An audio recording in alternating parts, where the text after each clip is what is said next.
Well, the new concerns even more Russian aggression in Eastern Europe. A former NATO commander warning a new Russian offensive in eastern Ukraine is, he says, imminent. Retired General Wesley Clark telling the Atlantic Council that he expects a new assault as early as next week.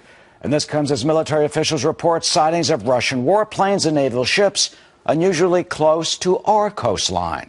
Well, General Clark says he believes Vladimir Putin's ultimate goal is to destroy the current system in place in Europe as a whole and drive a wedge between us, the U.S., and our European allies. Will Putin win?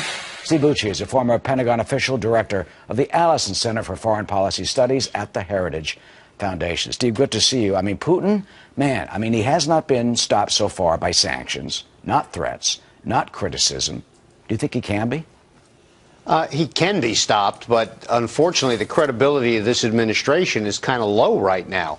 Putin's not doing this in isolation. He's looking at our other policies, this Iran deal, and he's saying, boy, the Americans are on the ropes. I'm going to keep pushing. And what does it mean if he keeps on pushing, and what do we do about it?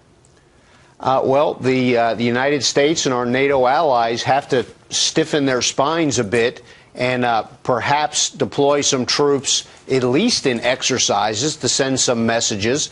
We should authorize the export of liquid natural gas to let Putin know we're going to take that weapon away from him. But right now, just the sanctions and the righteous indignation is not enough. Well, if we take those measures that you suggest, some would think that that could provoke Putin even more. Well, look, he's going to push as much as he can. We're not provoking him. We didn't start this. He's the one making the land grab. We need to respond to it. Nobody wants to go to war with Russia, least of all the Europeans or us. But you can stop a war by showing strength. You show weakness, you're just egging him on. Well, it hasn't worked so far. He has this idea of like a new Russia, after annexing Crimea and trying to get a land bridge there and maybe moving on Ukraine. And the administration, so far they haven't sent, offensive weapons. They've sent MREs, night vision goggles, blankets, and the Ukrainian president said, man, you can't win a war with blankets. Should we send offensive weapons? Should we, scramble NATO more to defend Ukraine? And if we did, what would that mean?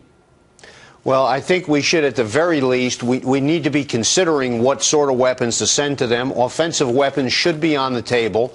We should have folks there working with the Ukrainian military, working with the other countries around Ukraine and on the border of Russia, because right now Putin wants to overturn the entire regime that's in Europe that came about after the fall of the Soviet Union, in Kosovo, in Serbia, all those places. He wants to turn back the clock, and we really should not allow him to do that. Finally, what about us? Look, Los Angeles Times reports that, these Russian Bearcats, I guess, some of these aircraft have been seen, 50 miles or so off the California coast. Is this just the same old Cold War type of war games where we look at them, they spot us? What does it mean when he's poking us? He's just flexing his muscles. It's not a real threat to the United States. Those bear bombers they're going to come around. They've always done that, even during periods when we were much more friendly with them. Our folks respond. We watch them totally. That's not a big worry, other than it does show Putin's intent to push the envelope. So we need to be aware of them. We need to keep responding. But I think our folks have that part under control. All right, Steve Bucci, we may have it under control, but that's not apparently what may be happening in Ukraine if Wesley Clark's predictions come true for next week. So we'll be on top of that. Thank you for your insight today. Thanks for having me. Uma?